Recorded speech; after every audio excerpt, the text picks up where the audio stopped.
Hi guys, welcome back to another 12 days of vlogmas video. In this one, I'm gonna be reading Christmas books for a week. I have been so excited to make this video. I've been wanting to start reading Christmas books for a few months now, but I was like, no, Reagan, you have to wait until December time. So it is only mid-November right now, but I'm pre-filming a lot of videos. So we're just gonna dive right in. I actually am currently reading this book already called An Island Christmas by Jenny Colgan. The cover is absolutely gorgeous. I love just like the little artwork, like the sea and everything next to the town. I'm gonna be so honest, this video is not off to a great start because I'm not enjoying this book. I am 70 pages in, I think. Yeah, I'm 70 pages in, and there's just like no real point to this book. It takes place on, I think, like a Scottish island, and there's just like not a plot. I don't know how else to explain that. There's a girl named Flora. She's the main character, and she has like her brothers, her friends, like all this stuff. She works at like this little cafe, but like nothing's going on. And I also don't just like how the book is written. I think that the author is either Scottish or maybe like European, but like this writing doesn't make sense sometimes, and I'm like, wait, did I read that right? Like I don't even understand what this sentence is trying to say. So like I just don't know. I was reading this in bed last night, and I obviously got to page 70, and I was like, I just don't think I can do this anymore. So I ended up scrolling on Kindle Unlimited and found a book called The Christmas Fix by Lucy Score, and I decided to start that. So I'm 7% of the way into that right now, and that book is basically just about this town, which is honestly scary, similar to what happened with the flooding in the Carolinas last month with the hurricane, or maybe the month before that. But that's literally exactly what's going on in the book. I don't know if it's the same states, but this little town in the mountains completely wiped out by like a flood from a hurricane that came through. And I don't know what the TV show is off the top of my head right now. My Kindle's all the way over there, so I'm not gonna get it. But there's a TV show that is trying to like go to the town to like help them rebuild and do something else, like remodel things. And the city manager, he's apparently like the grumpy and the grumpy sunshine in this. He's like, no, we don't want your help. Like, let us basically struggle in peace right now. Like, we're trying to rebuild our town. We don't need some Hollywood TV show coming in and like basically mocking us or something. So that's about as far in as I am right now. I already am enjoying it better, and that says a lot. The fact that I'm enjoying that book way more, only being 7% of the way in, but I was 70 pages in this book. So I don't know if I'm gonna like soft DNF this or hard DNF it. I don't know. I don't want to continue this right now, unfortunately. So we're going to be starting technically with The Christmas Fix by Lucy Score. So yeah, I hope that you guys enjoyed this video. Make sure to subscribe so you don't miss any of my other vlogmas videos. I hope that you guys enjoy, and let's just get right into it.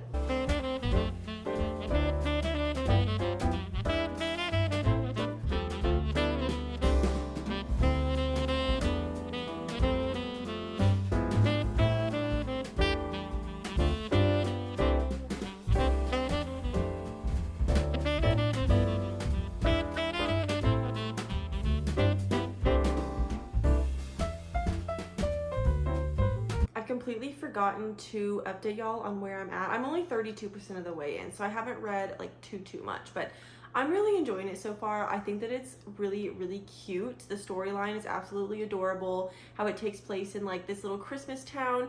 I feel like I did give y'all kind of a like bad overview of what the book was about in the intro, so I'm gonna reiterate that really quick. But there's basically a girl named Kat, and she's a TV personality and a lot of other things. She has a lot of job titles, but she works for this TV show, this network that basically, it's kind of like Extreme Makeover Home Edition. That's how I'm like thinking about it in my head. They just go and like rebuild houses or like revamp houses for people who have been struggling or who have like gone through horrible things. And so they did an episode for a house that was in this little town called Mary a few years ago. And this same town just went through a horrible hurricane that flooded the whole town and like basically ruined everything. And this town is known for having this like giant Christmas festival for the whole month of December. Like thousands of people flock to it, but obviously they can't have that now because the town was ruined by this hurricane. And she feels a connection to the town because obviously like they connected with that family there that they rebuilt a house for, and so she wants to help this town rebuild. But in order to do that, she'd have to bring the cameras, and they do like a Christmas special on like rebuilding this town. That's how they get the funding and everything. So she asked the city manager, who is Noah. He's like the grumpy in this Grumpy Sunshine ordeal. She asked him, and he was like, no, we don't want you bringing your crew with cameras in here. Like, let us rebuild our town in peace. Like, we're already struggling. Like, we don't want you to exploit all of our residents and stuff. And she's a tough cookie, so she still fought her way in, and she's now helping rebuild this town but they have the cameras, like they're filming a Christmas special. The only thing that's a little cringy to me is like how Noah, the city manager, and Kat interact. Like, y'all are both in your, I don't even know, 30s or 40s. Like, they're full-grown adults. And like, they're bickering nonstop. Like, they just cannot get along. And like, I totally get why Noah didn't want the cameras there. I get that. And I get why she'd kind of like fire back. Like, you don't understand. We're trying to help you. Like, I'm not going to exploit anyone. But like, act your age. Like, that's all they're doing is fighting. And it's not taking away anything from the book. It's just like a little cringy. Like, y'all need to grow up. But overall, the story is absolutely adorable. I love that the town is called Mary. And it's very much just giving cute small town Christmas vibes. So I'm really enjoying it. It's making me think of a Hallmark Christmas movie. I wouldn't be surprised if this exact plot is already a Christmas movie on Hallmark. But yeah, 32% of the way in. I'm really enjoying it so far. My Kindle is about to die, so I need to go plug it in. But I'm about to like binge the next, I don't even know how much of this book, because it's really good and just really fascinating. So I will talk to y'all in a little bit with an update. I think it's been like 2 hours since I last talked to y'all, and I have been reading non-stop. So I'm now 61% of the way through, and a lot's been going on. So I think the last time I talked to y'all, Kat and Noah still were not on good terms, like at all. But in the last 30%, they are now more than friends. So they have like made everything up. Noah found out that in the beginning of the book, Kat was the one that was actually there helping with like the rescue teams. After the flooding while the flooding was going on, she was actually the one that pulled Noah out of the water and saved him. So that kind of like changed his like look about Kat, or that changed his perspective on Kat. And so now he's like head over heels in love with her, and he's like thinking about a life with her. So it's moving kind of fast, honestly, but she's also like returning the feelings. Like, she is also feeling a certain way about him, and they've had a few makeout sessions, and I knew this was gonna happen. I feel like everyone knew this was gonna happen, but I'm still really enjoying it. It's nothing like crazy, like it's not gonna be a 5-star read, I already know, but I mean, it definitely could be up there, like a 3.5, 4. It's really cute. I'm glad I picked this book to start out with.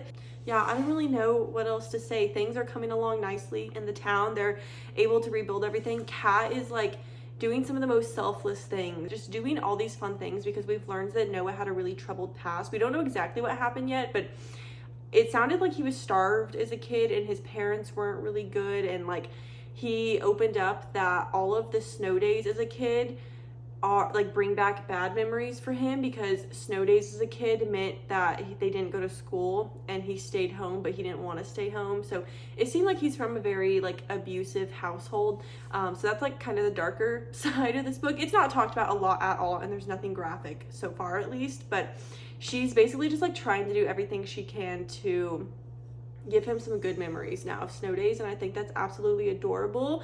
So yeah, something about this is like healing your inner child, that kind of thing, and I think it's really cute. So that's where I'm at right now, 61%. Honestly, I might finish this book today, maybe not, probably tomorrow, but yeah, that's where I'm at. I am gonna keep reading. I don't even know when I'll talk to y'all next. It depends on how far I get, so that will either be tonight or tomorrow.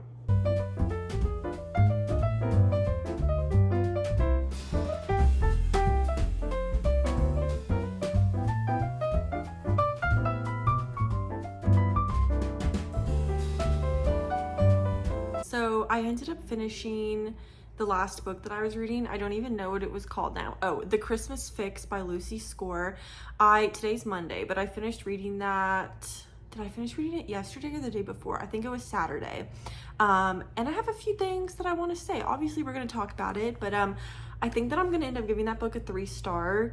So the second half of the book really just felt like so different from the first half. I mean, it seriously was like different books. The second half ended up, once Kat and Noah got together, it was non-stop sex scenes.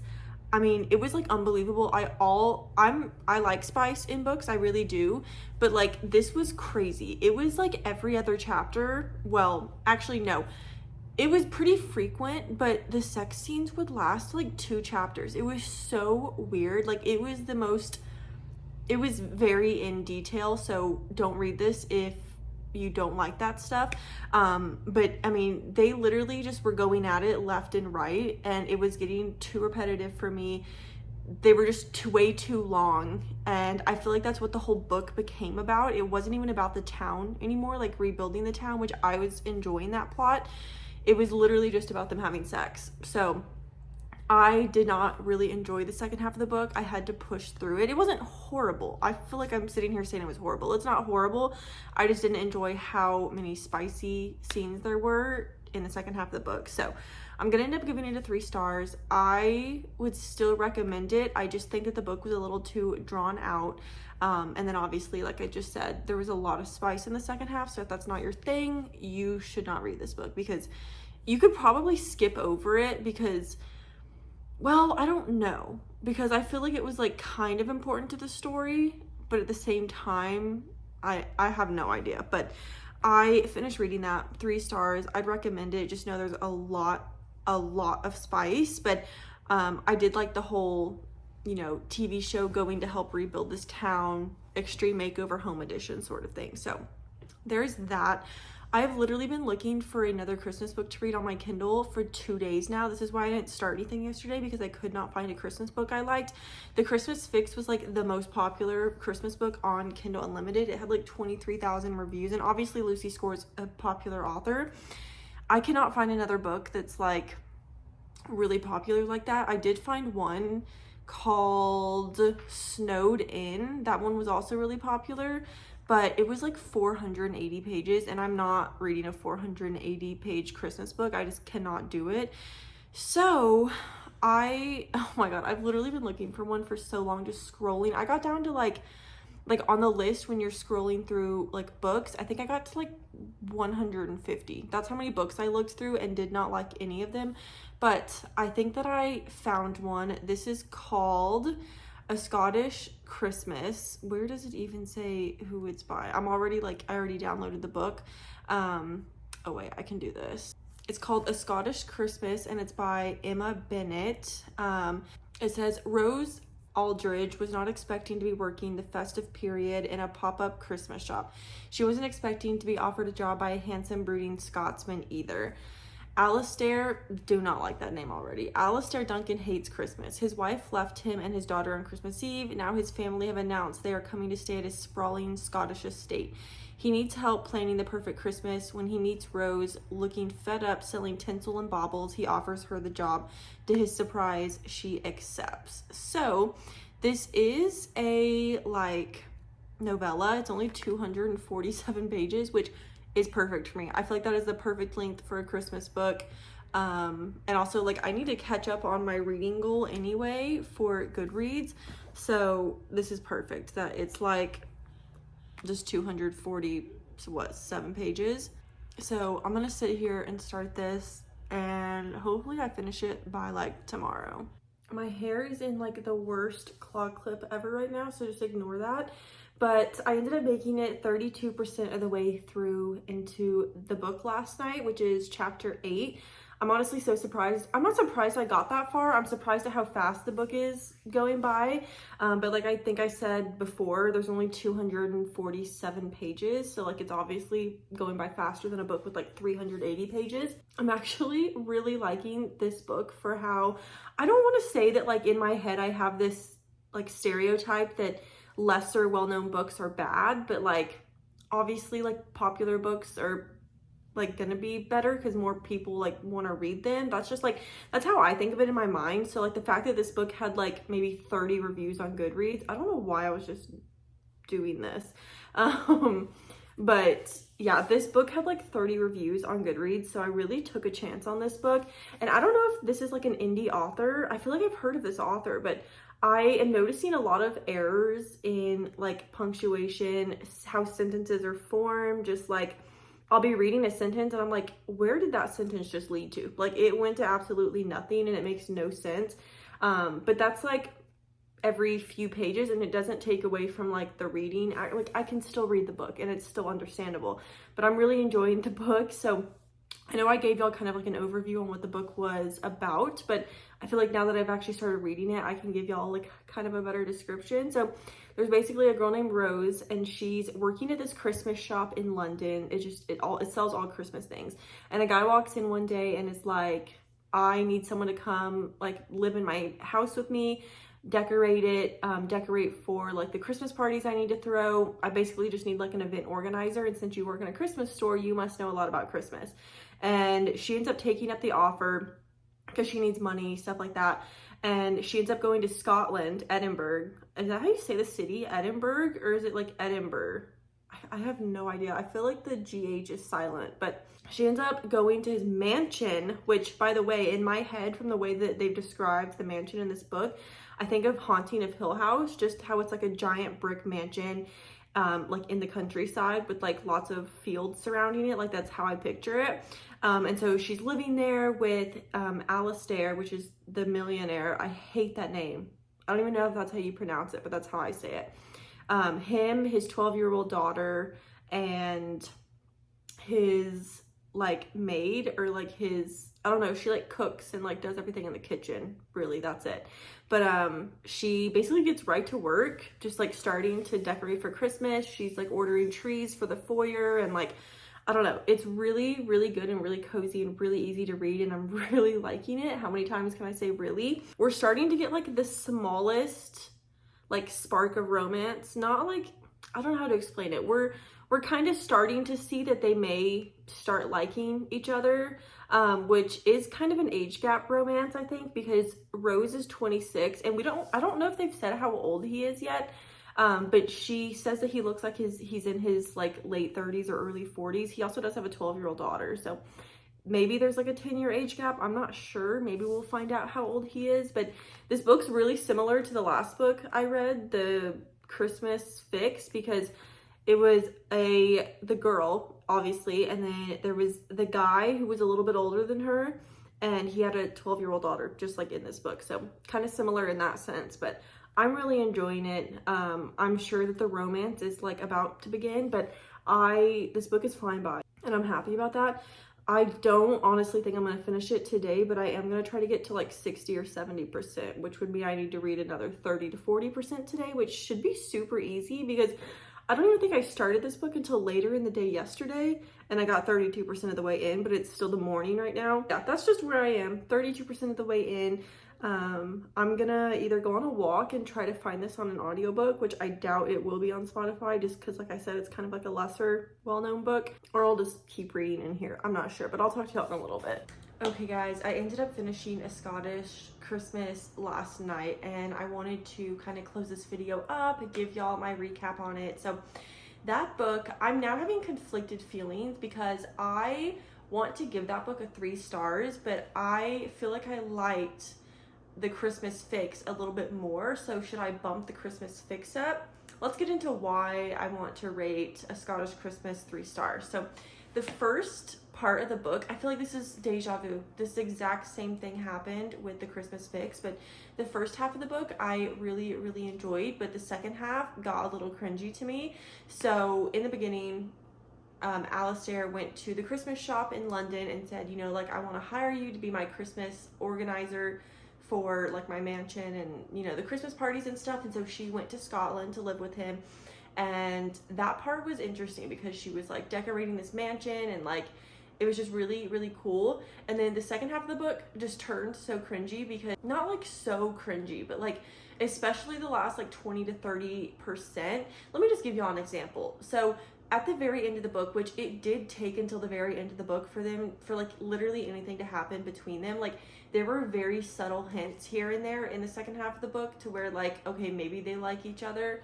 But I mean, I'm not even joking. It was the last like 10% of the book that they kissed for the first time.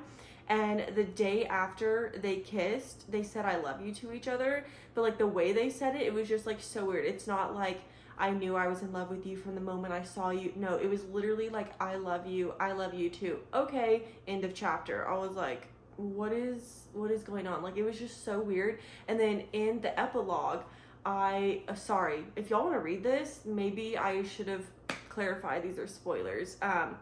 So this is a spoiler, but in the epilogue, they were at her, it was 2 years later, and she was at her art exhibit that she had.